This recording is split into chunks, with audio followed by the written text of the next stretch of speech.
안녕하십니까. 똑똑 여기는 인생상담소입니다. 오늘도 어르신들과 상담 나누었던 사례들을 통해서 우리 어르신들이 요즘 어떤 고민하면서 살고 계시는지 혹은 가족이나 이웃들과 관계는 잘 유지하면서 살고 계시는지 이야기 나눠보려고 합니다. 어르신들 문제뿐만이 아니라 중년이신 분들이 이 시간 함께 하시면서 나의 노후를 미리 준비해 볼 수 있는 그런 가이드라인으로 생각해 보실 수도 있을 것 같아요.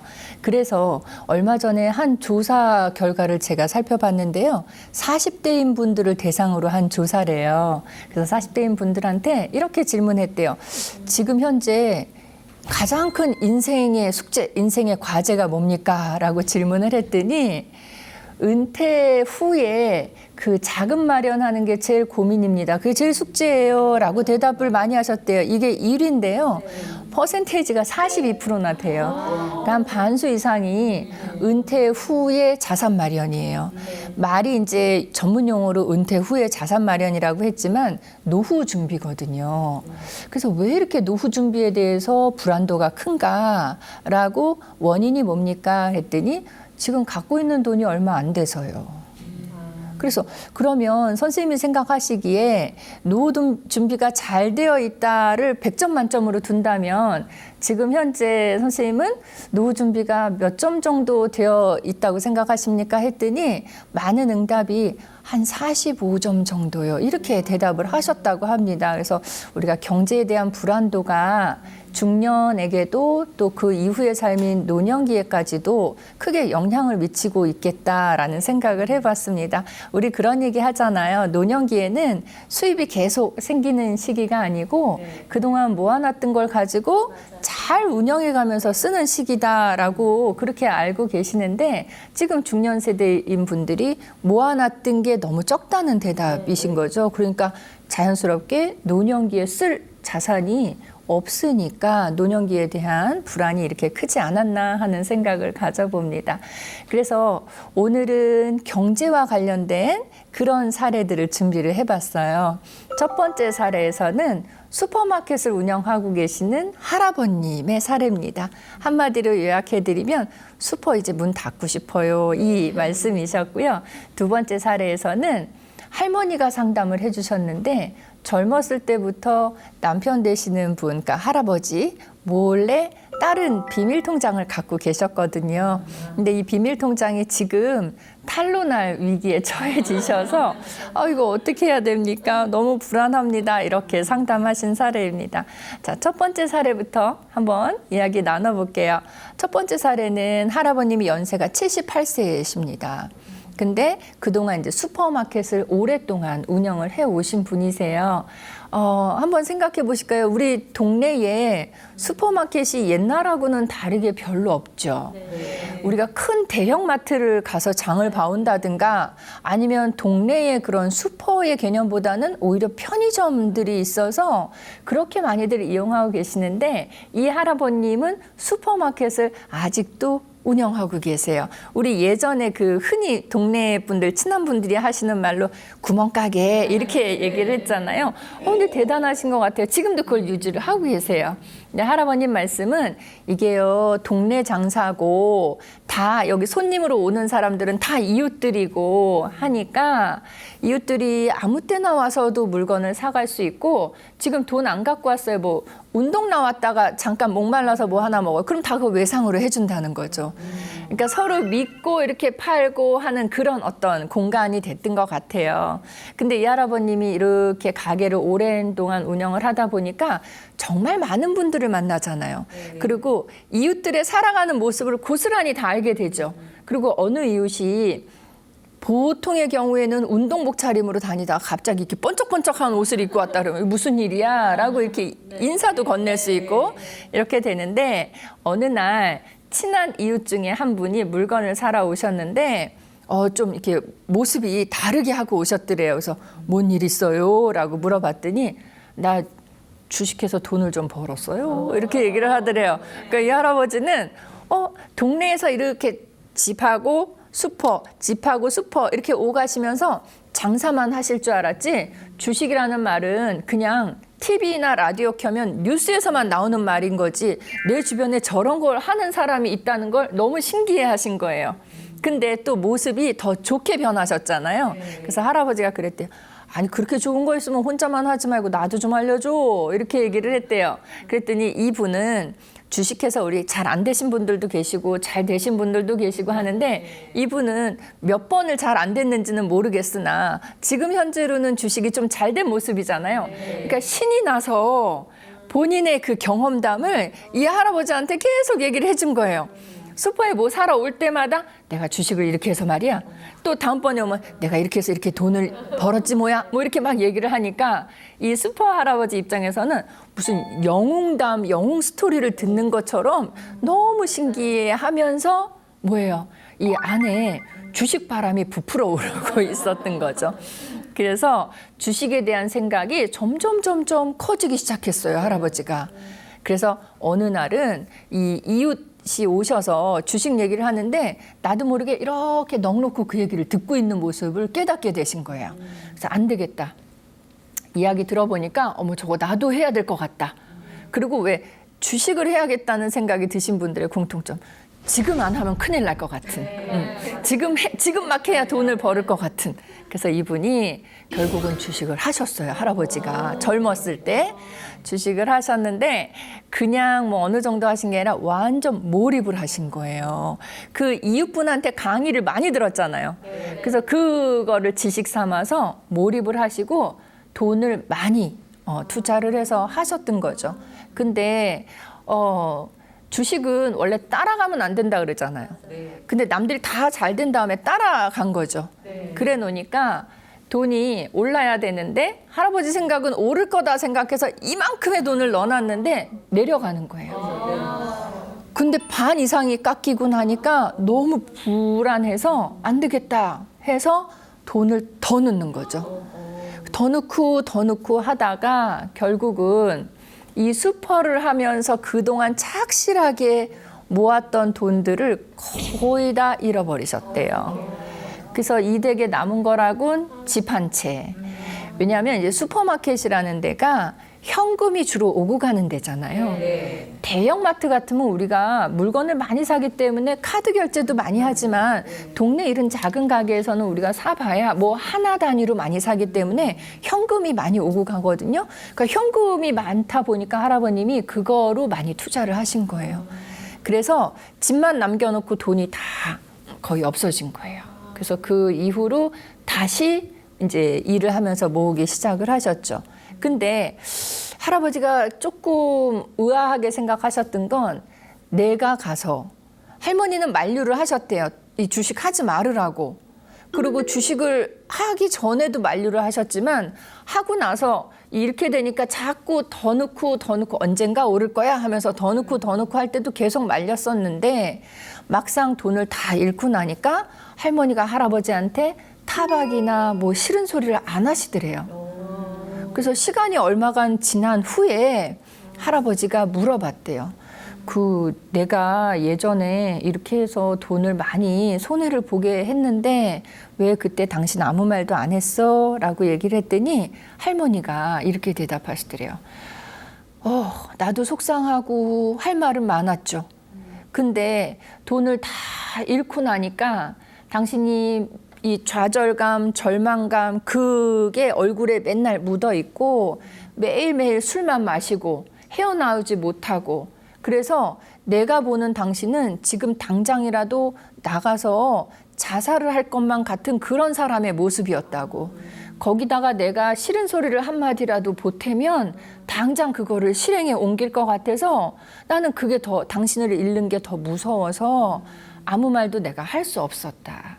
그러니까 어느 정도 좀 추스려야 우리 흔히 얘기하는 잔소리도 하고 왜 그랬냐라고 나무라기도 하는데 그때는 건들면 안 될 것 같더래요. 그래서 할머님이 아무 말도 안 하고 그냥 지켜봐 주셨대요.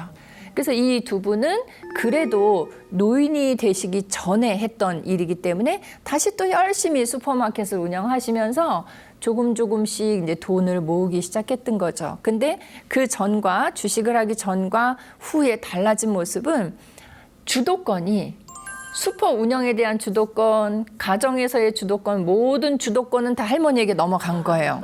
할아버지는 경제적인 주도권만을 얘기를 한 게 아니라 본인의 목소리를 한마디도 낼 수 없는 그런 상황이 됐어요. 본인의 주장을 한마디도 못한 채로 지금 노인이 되셨단 말이에요. 근데 그래도 할아버님 마음에는 내가 잘못한 건데 뭐, 그러니까 그거에 불만을 갖지 않으시고 나는 이렇게 해도 마땅해 라고 생각하시면서 불만 안 갖고 그냥 주장하지 않고 그냥 성실하게 슈퍼 가서 문 열고 밤에 11시까지 운영하고 집에 오고 1년에 연중 무휴래요. 동네 슈퍼라 문 닫는 날이 없고요. 365일 매일 아침 8시부터 밤 11시까지 휴일 없이 이렇게 운영을 했다고 합니다. 근데 이제 대형마트들이 주변에 너무 많이 생겨나고 또 편의점들이 동네 구석구석에 들어오고 하다 보니까 장사가 안 돼도 이렇게 안 될까 싶을 만큼 너무 안 되기 시작한 거죠. 그러니까 할아버님이 이 얘기를 언제 할까 아니면 다음번에 할까 계속 고민을 하시다가 이제쯤은 해도 될 것 같다. 너무 안 되니까. 그래서 할머니한테 이렇게 얘기를 했대요. 저기 우리 장사 너무 안 되니까 이거 문 열어놓는 게 이게 오히려 마이너스 아닐까? 장사를 이제 그만하는 게 어떨까? 우리 사실 장사라는 게요. 혼자의 힘으로는 하기 어렵잖아요. 특히 이제 슈퍼 자리를 지키고 있어야 되니까 두 분이 합심해서 해야 되는 일이기 때문에 할아버님 생각이 그렇다 해도 혼자만 결정할 수 있는 문제는 아니었고요. 할아버님이 주식 사건 이후로 본인의 목소리를 낸 건 이게 처음이었던 거예요. 본인의 의견을 얘기를 한 건 처음이었던 거죠. 그랬더니 할머니가 듣자마자 하신 대답이 안 돼요. 나는 이거 계속 운영할 거예요. 아니 내가 슈퍼를 하는데 노동이 필요한 것도 아니고 그냥 아침에 나와서 가게 문 열고 지키고 앉아 있으면 손님 오면 돈 계산만 해주면 되고 물건이요? 그거 납품해 주는 데에서 알아서 갖다가 배달해 주고 또 유통기한 지난 거 우리가 빼놓으면 다 가져가고 하니까 힘든 일도 아닌데 왜 안 하려고 그러세요? 이렇게 얘기를 하신 거예요. 근데 저는 할아버님 말씀에도 조금 이해가 되는 부분이요. 지금 연세가 78세세요. 그러면 무거운 걸 들어 옮기지 않는다고 해도 슈퍼에 앉아서 하루 종일 보세요. 8시부터 밤 11시까지면은요. 12시간도 훨씬 넘죠. 네. 그 13시간 정도의 시간을 그 공간에서 계속 이렇게 지키고 앉아 있다는 게 제가 볼 때는 신체적으로 좀 무리가 있을 수도 있거든요. 근데 할머니는 이제 그게 싫다는 얘기예요. 그래서 할머니한테 할아버지가 그랬대요. 아니 장사도 안 되는데 왜 굳이 이걸 열어두려고 해? 그랬더니 그래도 열어놔야지요. 평생 해온 일인데 이렇게 대답을 하셨대요. 그래서 할아버지가 더 주장은 못 하시는 거예요. 왜냐하면 내가 예전에 잘못했던 게 있기 때문에 강하게 본인 주장은 못 하시고 그 대신 방향을 이렇게 돌려서 저희한테 상담을 하셨어요. 선생님 어떻게 해야 됩니까? 가게 문 저는 닫아야 될 것 같은데요. 이게 너무 마이너스가 계속되니까 닫아야 될 것 같고 근데 이 의견을 아내가 집사람이 어떻게 해야 내 의견을 받아들일까요? 라고 그 방법을 좀 알려주세요 라고 상담을 하셨거든요.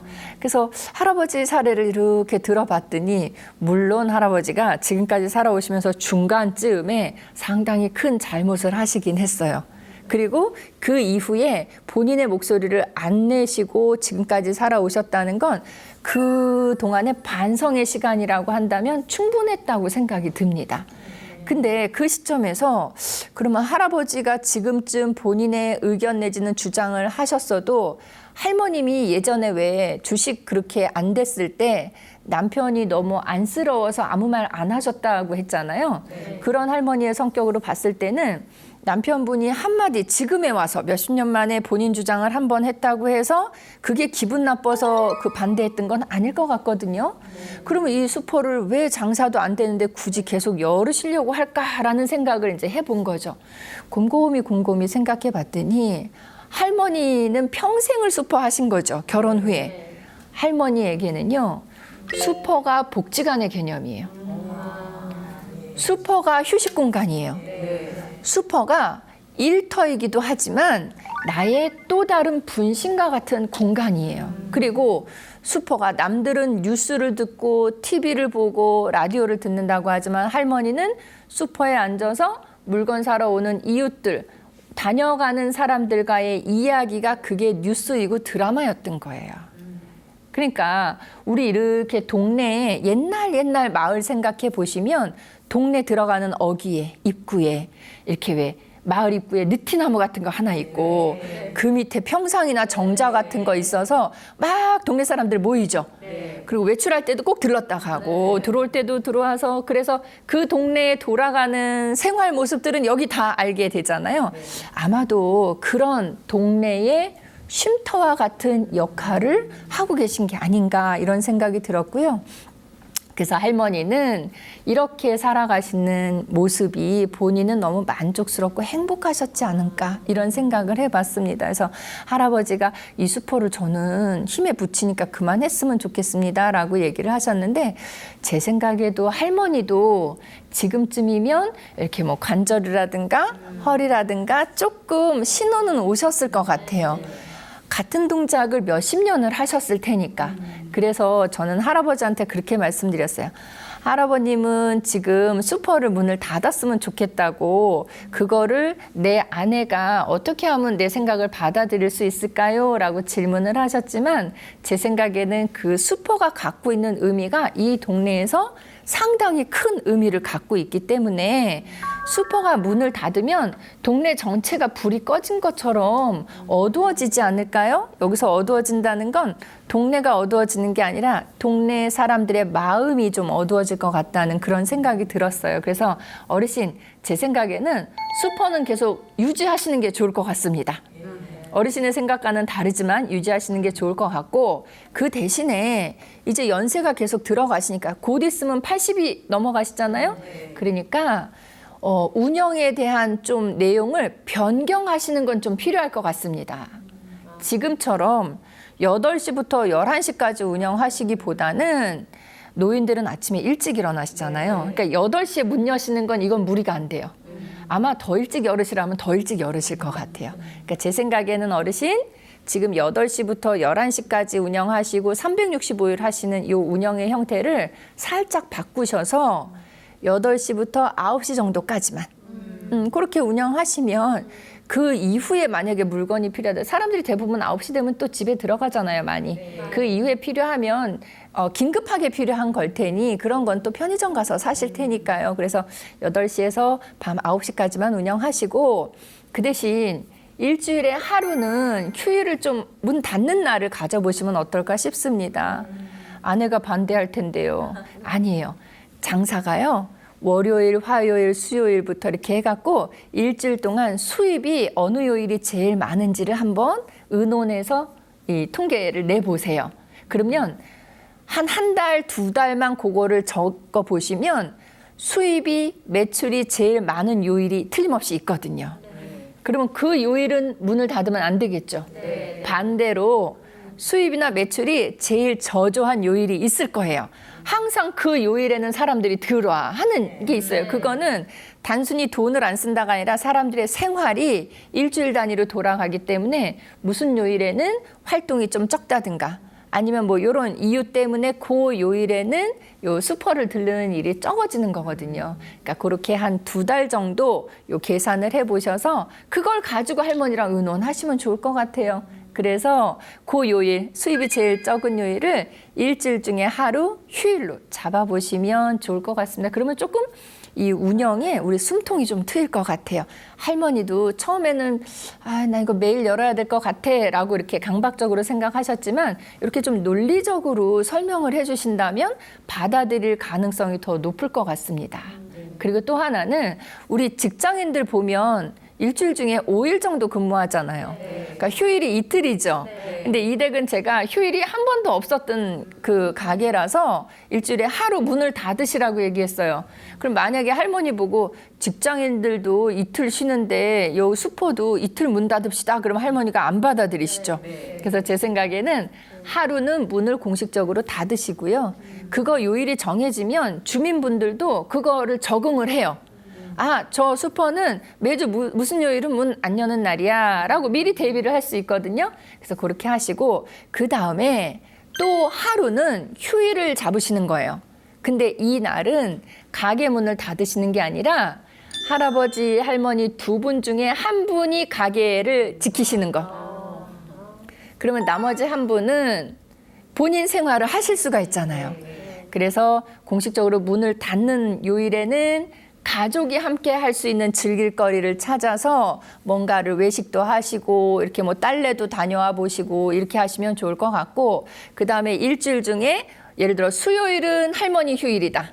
그러면 할아버지가 수요일은 계속 가게 보시는 거고, 목요일은 할머니가 지키시고 할아버지는 휴일 하시고, 이렇게 하시면 본인 개인적으로 가족이 함께 하는 거 말고 왜 친구랑 만나야 된다든가 하는 그런 거 있죠. 뭐 동창회를 간다든가 이런 거 하시는 날로 잡으시면 어떨까요? 라고 말씀을 드렸어요. 그렇게 하면 조금 이게 일주일에 휴일이 있는 것과 없는 것의 차이는요. 우리 매주 주말에 지금 쉬는 습관이 다 길들여져 있잖아요. 그러다 보니까 어느 날 주말에 휴일에 주말을 못 쉬고 그 다음 주 계속 이어진다 하면 상당히 길게 느껴지거든요. 근데 주말에 휴식이라는 날이 있다는 건 이렇게 매듭이 지어지기 때문에 인생이 지루하거나 너무 힘겹지가 않아요. 일주일 단위로만 우리가 끊어서 생각하면 되니까. 그래서 이런 휴일의 개념을 잡으시면, 가지시면 좋을 것 같다고 말씀을 드렸고요. 또 하나는 지금까지 두 분 다 정말 참 성실하게 잘 살아오셨기 때문에 건강상의 문제가 어느 정도 진행됐는지 모르세요. 그래서 건강검진은요, 그랬더니 한 번도 받아본 적이 없으시대요. 그래서 제가 건강검진을 한번 두 분이 받으시는 거. 왜 휴일 하루 정한다 그랬죠? 미리 예약해 두셨다가 건강검진을 지금쯤은 좀 늦은 감도 있지만 한번 받아보시면 앞으로 우리가 어떤 걸 좀 주의하면서 생활해야 될지, 그리고 나는 요러요러한 운동을 좀 하면서 생활해야 될지를 알 수 있으니까 건강검진을 한번 받아보세요라고 말씀을 드렸습니다. 또 하나는 8시에 문을 열고 이제 9시에 문을 닫도록 말씀을 드렸죠. 그 사이에 중간중간에 시간을 만드셔서 운동을 하나씩은 즐기면서 생활하셨으면 좋겠다는 그런 말씀을 드렸어요. 우리 그런 생각 하시죠? 젊었을 때부터 운동한 사람과 운동하지 않은 채 노인이 된 사람, 두 사람이 있다고 하면 당연히 젊었을 때부터 운동한 사람이 훨씬 건강하겠죠라고 생각하잖아요. 그건 맞아요. 맞는데 이런 경우도 있어요. 어떤 분이 계속 일하고 직장 생활 하느라고 운동이라는 걸 안 하고 살다가 50대가 됐어요. 근데 50대가 돼서 큰 병을 얻은 거예요. 일만 너무 열심히 하다가. 그래서 이분이 치료를 하고 이제 수술도 하고 나서 회복하는 시점에서 어떤 운동, 나에게 맞는 운동을 하나 딱 찾아서 그 운동을 하기 시작했대요. 그랬더니 건강이 오히려 되살아났다고 합니다. 그래서 50세에 이 건강이 안 좋았던 분인데 지금 그분이 몇 살이신가 하면 딱 100살이세요. 그래서 그 어르신이 들려주는 이야기가 젊었을 때부터 운동을 안 했다고 해서 지금 해봤자 소용없다는 게 아니라 지금이라도 시작하면 이 이후의 삶이 건강해질 수 있습니다. 그러면서 그분은 말씀을 당당하게 하실 수 있는 게 나 보라고.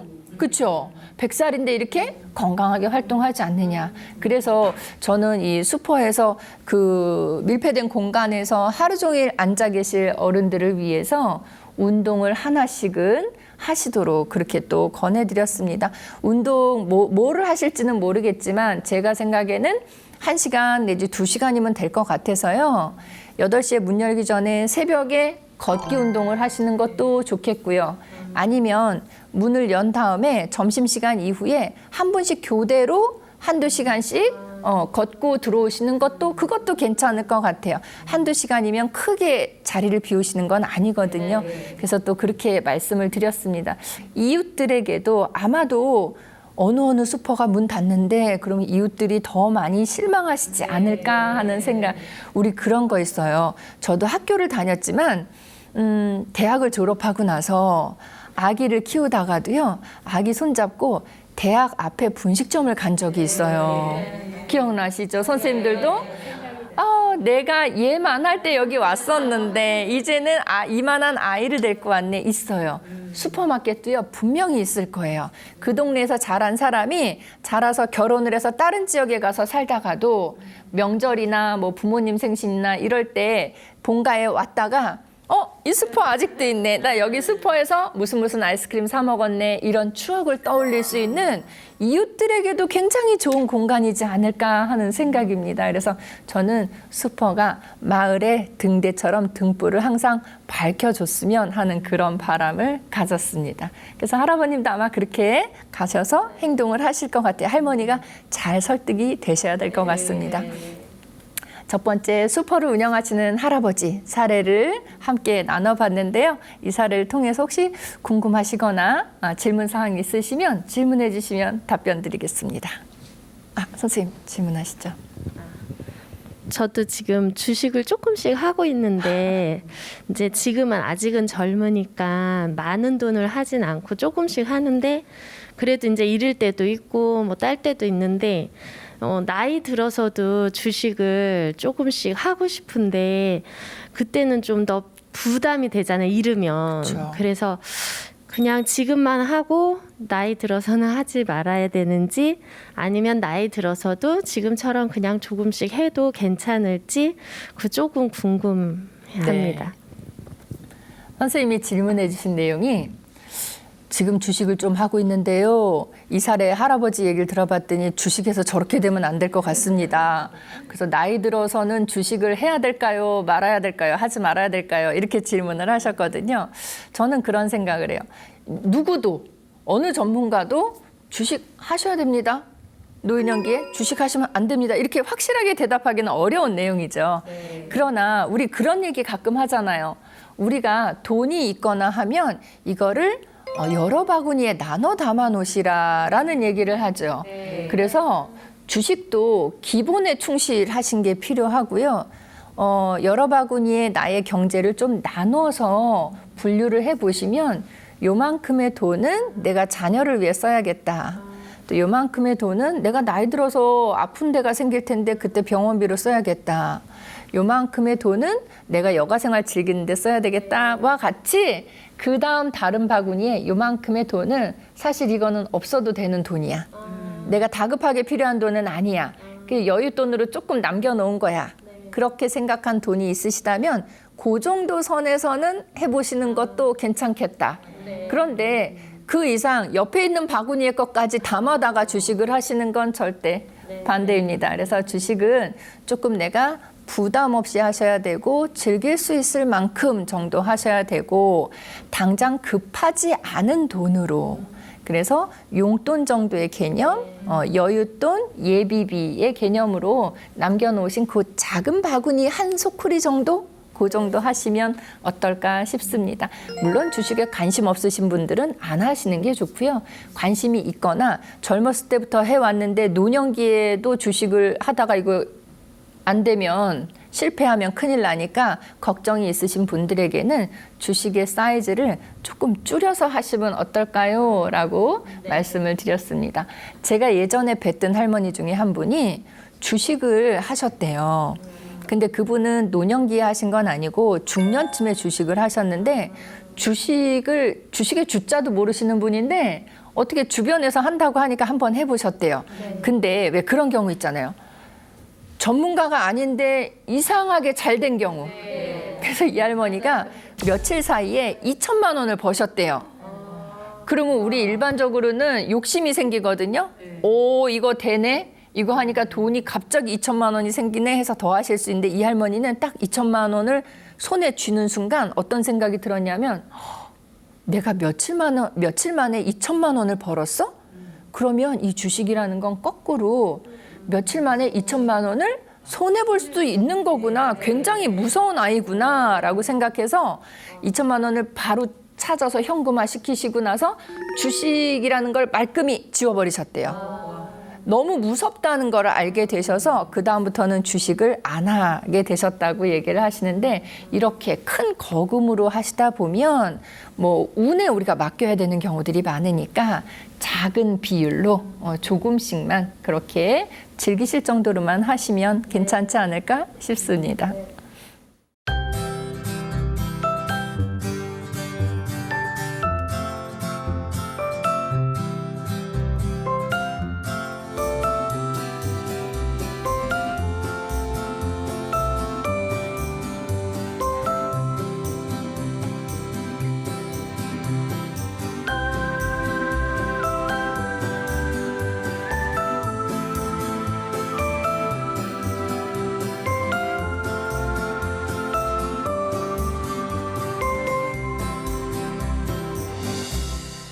두 번째 사례에서는 할머니가 상담을 해오셨는데요.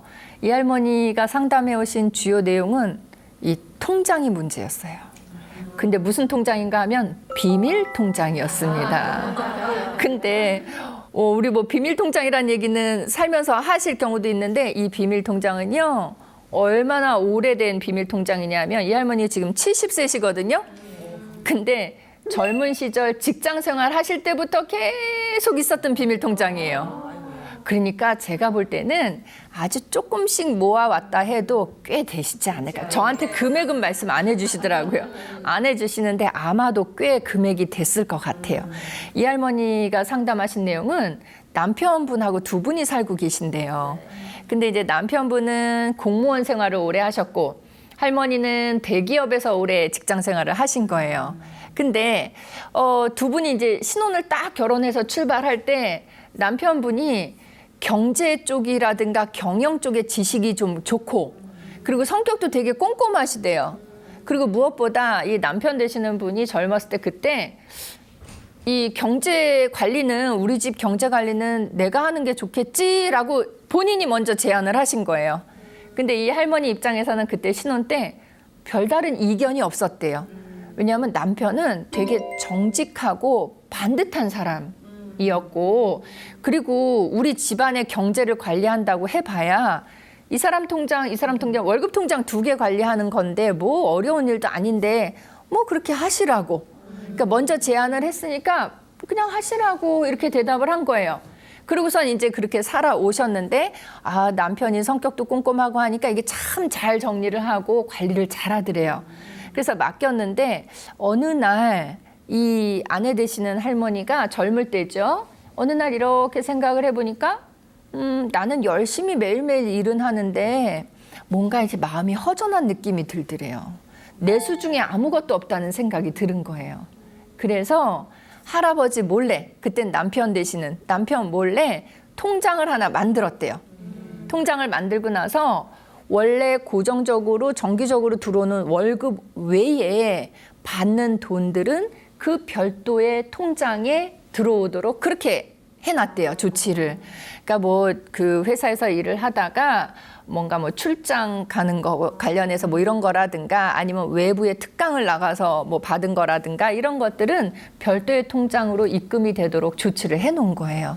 그렇게 하면서, 근데 이 할머니는 그때 당시에 비밀 통장을 만들기는 했지만, 내가 비밀 통장을 만들어서 돈을 이렇게 모아서 이걸 뭐에다 써야 되겠다라고 목표를 잡아놓고 만든 게 아니고, 그냥 내가 아무것도 없는 것 같으니까 조금 든든하려고 그래서 만들어 놓은 거기 때문에 있는지 없는지도 모르고 처음에만 그렇게 딱 조치를 해놓고는 그냥 잊은 듯이 계속 살아오신 거예요.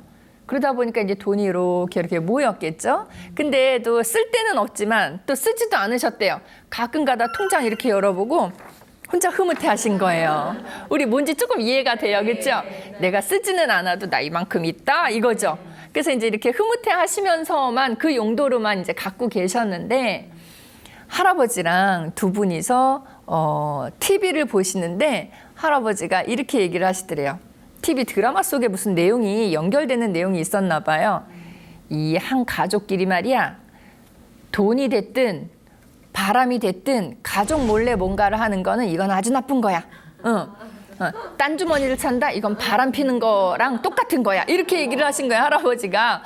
그 할머니가 갑자기 동공이 흔들리시면서 이게 내 얘기를 하는 건가 싶으신 거죠. 할아버지는 전혀 모른 채로 TV에 내 얘기를 들으면서 이제 얘기를 했는데 할아버지 좀 이렇게 왜 아까 바르고 정직한 분이었잖아요. 그러니까 이제 좀 부정적인 모습을 보시고는 이제 붕괴를 하신 거예요. 저건 안 되는 거야 라고 얘기를 했는데 할머니는 질에 찔리신 거죠. 괜히 찔리셔서 아유 어떻게 하지? 내가 굉장히 찔리네 이렇게 생각을 했는데 이 댁에 최근 들어서 돈이 필요한 경우가 생겼대요. 그래서 뭔가 이렇게 대출을 받아야 되는데 할아버지가 이렇게 얘기를 하더래요.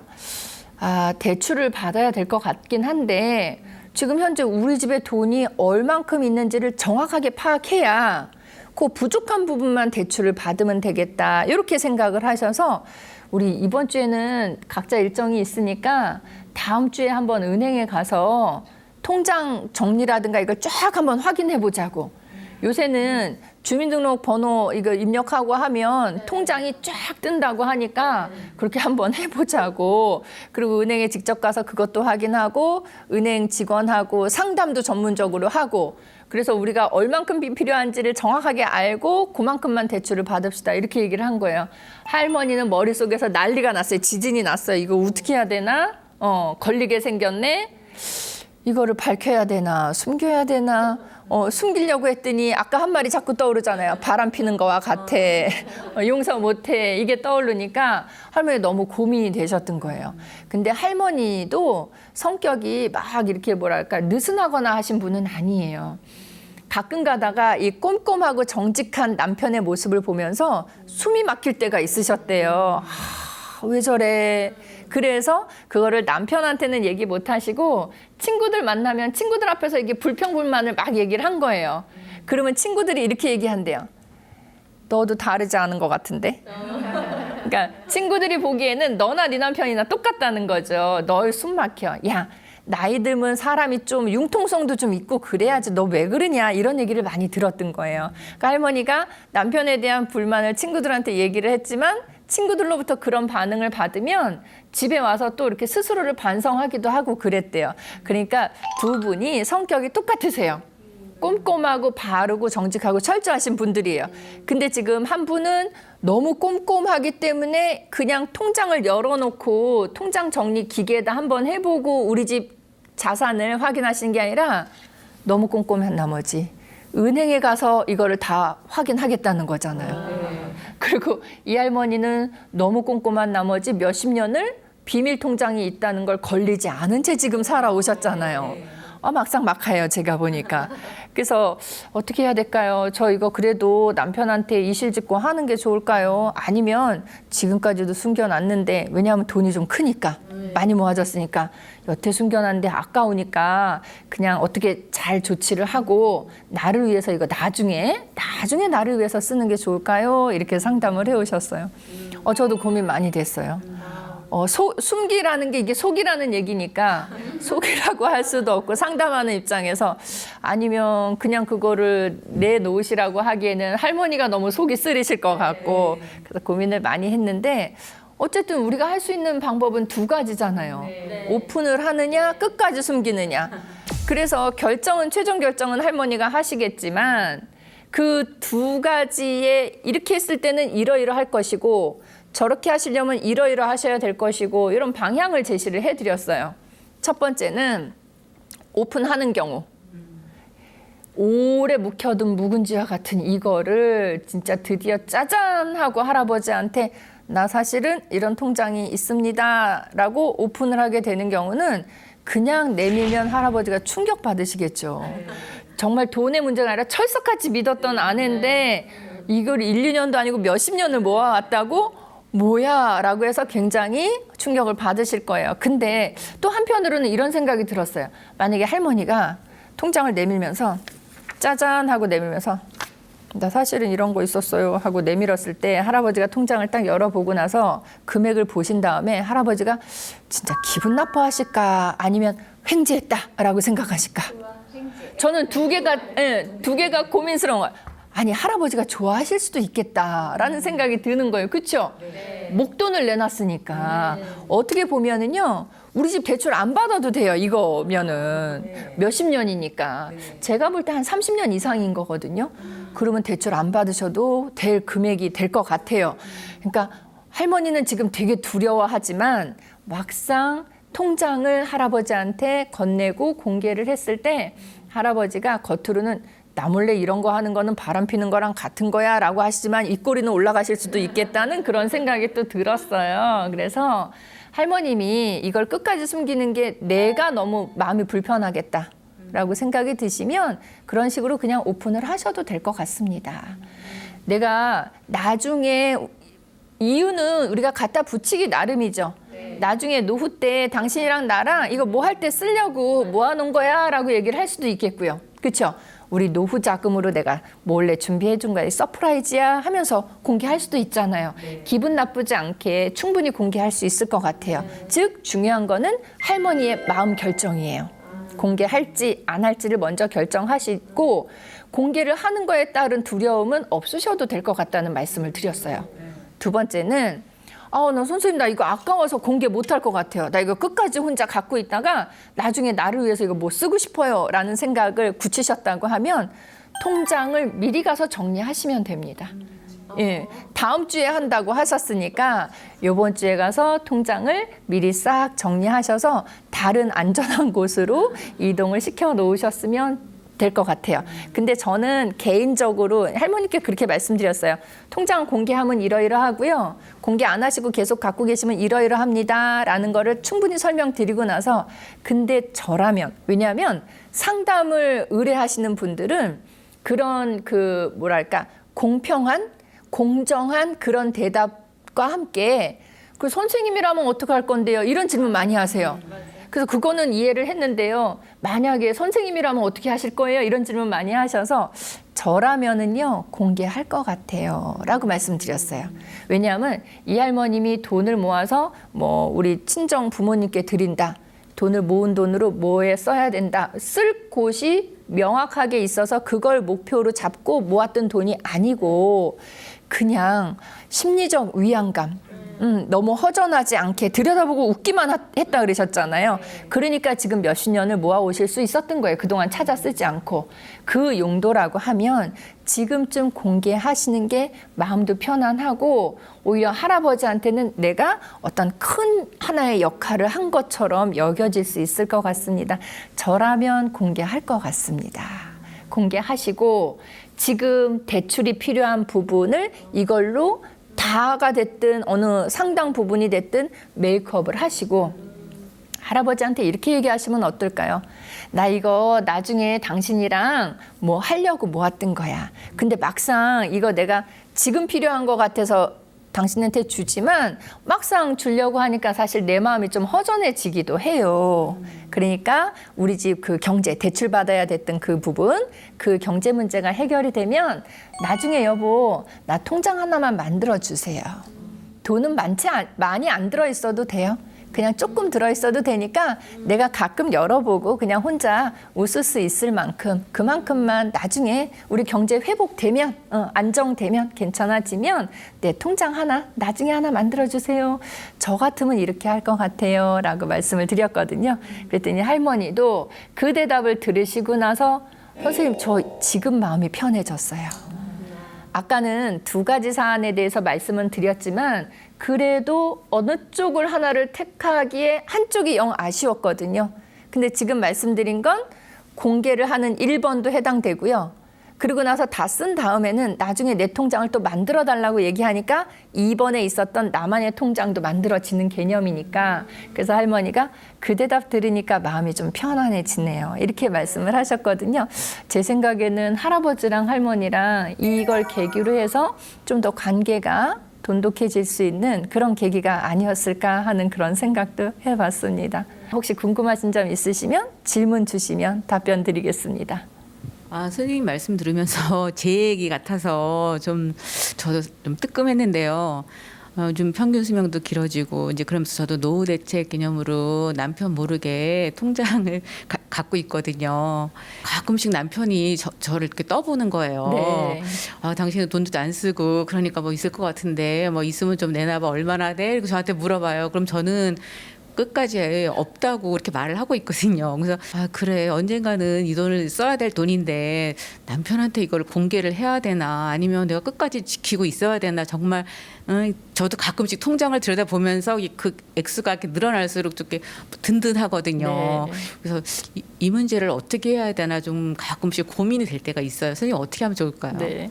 선생님 지금 질문하신 내용이 비상금을 그래도 조금 갖고 있는 게 나을까요? 아니면 그런 거는 숨기는 거니까 비상금 같은 건 두지 않는 게 좋을까요? 이 질문이거든요.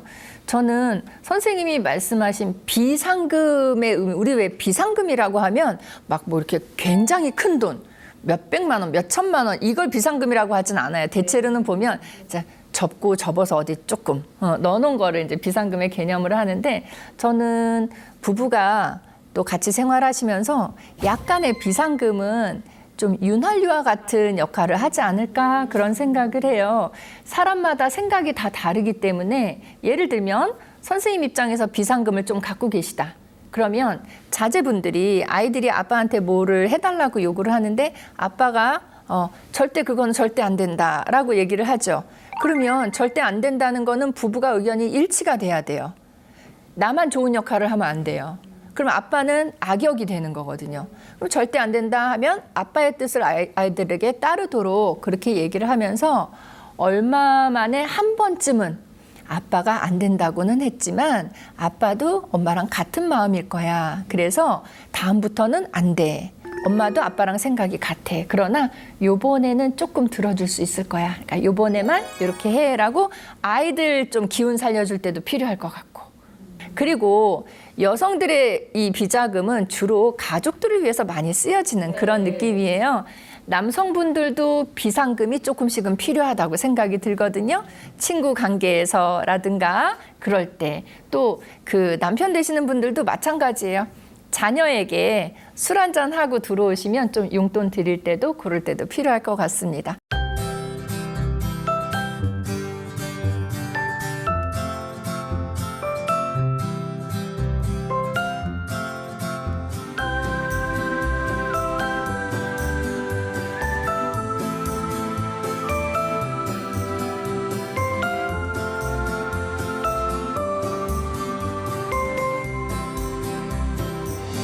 이렇게 오늘 두 편의 사례를 통해서 경제가 노년기에 얼마나 중요한가, 또 노년기의 경제를 언제부터 우리가 미리 준비해야 될까라는 생각도 지금쯤 한번 가져보셔야 될 거라고 그렇게 생각을 했습니다.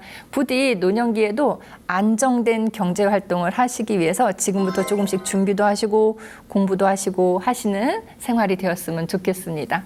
오늘도 어르신들과 나누었던 이야기들을 통해서 우리가 미래를 준비할 수 있는 그런 시간이 됐을 거라고 생각합니다. 다음 주에는 또 다른 사례들을 통해서 찾아뵙겠습니다. 오늘도 감사합니다.